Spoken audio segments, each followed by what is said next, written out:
C'est avec Didier Paul Armand, le président de l'Union des maisons françaises en Aquitaine, que nous allons dialoguer maintenant. Mais avant que nous engagions la conversation, Didier Paul, j'aimerais que nous fassions un petit retour en arrière, que nous regardions un clip qui nous retrace un peu un certain nombre d'événements.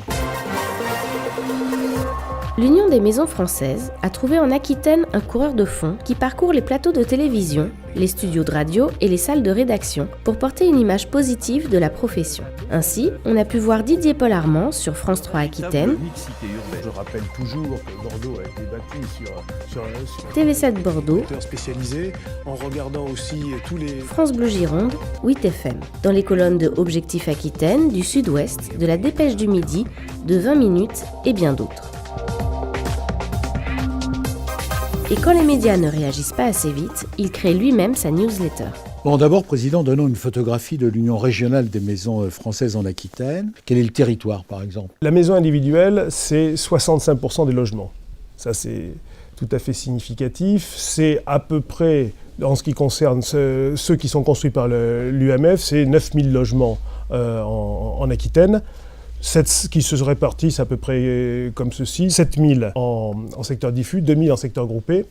Et puis en chiffre d'affaires, c'est plus d'1 milliard d'euros.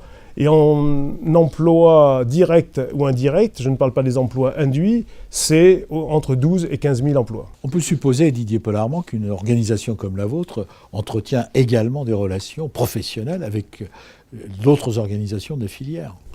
Et oui, effectivement, nous ne sommes pas seuls, le marché de l'immobilier est multiple, et donc nous entretenons des relations, je dirais, de confiance, confraternelles, et je dois le dire, souvent à mon initiative, nous nous rejoignons avec la FPI, le SNAL, et au-delà de ces formations professionnelles, nous siégeons dans différentes instances, comme le CEBATRAMA, et dans toutes les ADIL, notamment, je souhaite souligner là, la création de l'ADIL 47, qui était là aussi une initiative du président départemental du Lot-et-Garonne.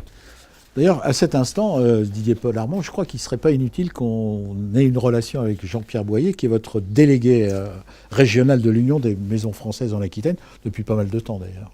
Bonjour Alain, merci de me permettre en direct de l'aéroport de Bordeaux un rapide rappel des activités de l'Union des maisons françaises en Aquitaine.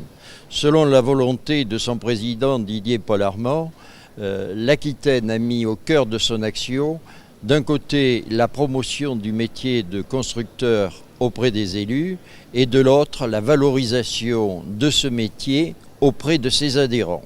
C'est ainsi qu'en premier lieu, elle a fait porter son effort sur une représentation efficiente et complète auprès des commissions nationales de l'UMF nationale. Pourquoi ? Simplement parce que les commissions nationales constituent la colonne vertébrale de l'action syndicale et qu'il était donc très important que l'Aquitaine soit présente au sein de chacune d'elles. Enfin, en second lieu, l'UMF Aquitaine s'est attachée à faire la promotion du métier de constructeur auprès des pouvoirs publics. Ça a été l'occasion en particulier d'une journée interrégionale à Bordeaux dans le cadre de la Cité mondiale où les adhérents des 3 régions ont été invités à participer à un colloque sur l'avenir du métier de constructeur de maisons individuelles dans le cadre de l'aménagement du territoire et en particulier dans le cadre de l'installation future des SCOT qui seront les schémas d'aménagement pour les 20 prochaines années. Dernier point important de la volonté de promouvoir le métier de constructeur de maisons individuelles, la formation. Ça a été le cas, en particulier en direction des jeunes dirigeants d'entreprises issus du métier qui ont besoin de se former à toutes les techniques réglementaires pour assurer la pérennité de leurs entreprises. L'un des événements majeurs dont je voudrais que nous parlions, Didier Paul-Armand, c'est la création de la licence pro conducteur de travaux. Pourquoi avez-vous créé cette licence et quels résultats ça a donné ? C'est une licence qui a pour but de fournir, si je puis dire, des étudiants en deuxième année pour faire une licence professionnelle qui soit parfaitement adaptée à notre secteur d'activité. Tous les ans, à peu près, entre 15 et 20 conducteurs sont préparés dans cette filière. Alors on le fait en collaboration avec bien évidemment l'IUT, tous les enseignants, mais aussi avec tous les partenaires de l'Union des maisons françaises en Aquitaine, c'est-à-dire les industriels, tous ceux qui nous accompagnent toute l'année, et puis aussi bien sûr les membres des entreprises adhérentes qui reçoivent par la suite en stage les étudiants. Oui. Intervention sur place, en stage et ensuite embauche au sein de nos entreprises. Qu'est-ce qui vous a marqué le plus pendant ces 6 années ? Je dirais, nous avons fait un travail de fond avec les présidents départementaux, auprès des pouvoirs publics, auprès des élus locaux, tout à fait en profondeur, auprès des préfets, auprès de...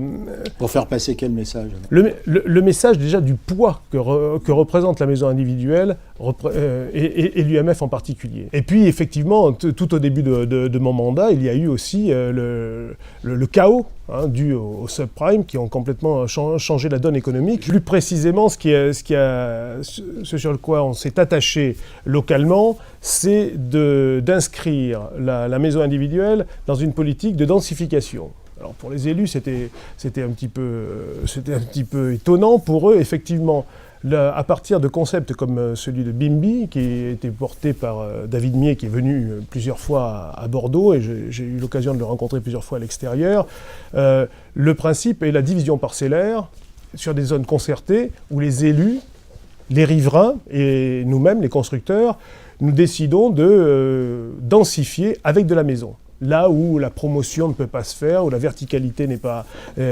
judicieuse, voire harmonieuse. Ça a été quelque chose que nous portons toujours, ce qui nous fait des relations tout à fait particulières avec localement avec les élus de la Cube, oui. En particulier avec Christine Bost, qui est chargée de l'urbanisme à la communauté urbaine en tant que vice-présidente, et puis la même chose à la mairie de Bordeaux, bien évidemment.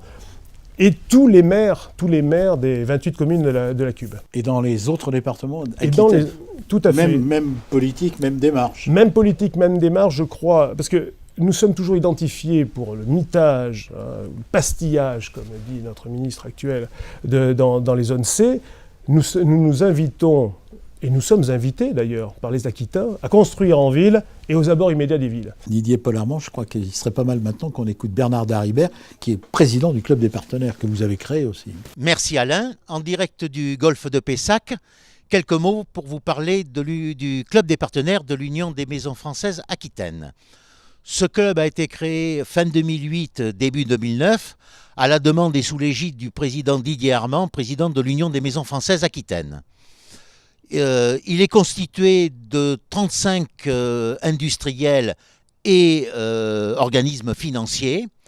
Et bien sûr, il a pour but d'épauler nos amis constructeurs de maisons individuelles.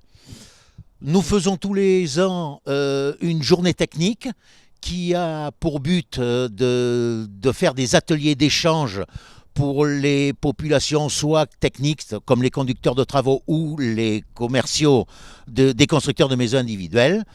À ce jour, il y a eu 4 journées techniques. La première à la Ganaderia de Bourros, la seconde au Parc Walibi à Agen, la troisième a eu lieu au karting de Biganos et la dernière, l'année dernière, à l'IUT Génie Civil de Bordeaux. De plus, nous avons donc créé un annuaire des partenaires. Cet annuaire est mis à la disposition des constructeurs de maisons individuelles qui retrouveront à l'intérieur, bien sûr, tous les correspondants locaux, voire nationaux, des industriels partenaires du Club des partenaires. Nous avons commencé cette émission avec un petit retour en arrière. En voici un autre qui témoigne bien, je crois, de l'activité régulière et en profondeur de l'Union des maisons françaises d'Aquitaine. Sous l'impulsion de Didier Paul-Armand, plusieurs rendez-vous ont été créés pour mettre à l'honneur la construction de maisons individuelles en Aquitaine. On peut citer la création des Journées de la Maison Neuve à Périgueux en 2008, le Salon de Bordeaux qui est désormais organisé par l'Union des Maisons Françaises et qui est venu s'installer à Bordeaux-Lac près du village Home Expo, la création des Journées de la Maison Neuve à Mont-de-Marsan en 2012. Enfin, il ne faut pas oublier les portes ouvertes géantes qui se sont déroulées en septembre 2008 chez tous les adhérents aquitains et qui ont rassemblé plus d'une centaine de maisons ouvertes au public. Nous arrivons au terme de cet entretien. Didier Paul-Armand, vous avez été réélu il y a quelques heures de nouveau président. Quelles sont vos perspectives ? Eh bien écoutez, mon troisième mandat, en quelque sorte, s'inscrira vraisemblablement dans la démarche impulsée par Christian-Louis Victor, notre président national, pour ce rapprochement que nous opérons avec la Fédération française du bâtiment. En Aquitaine, nous sommes, et je suis en particulier, très motivés sur cette démarche. Vos adhérents aussi ? Nos adhérents aussi, bien sûr. C'est dans cette perspective que je m'inscris dans le cadre de mes fonctions au Bureau national.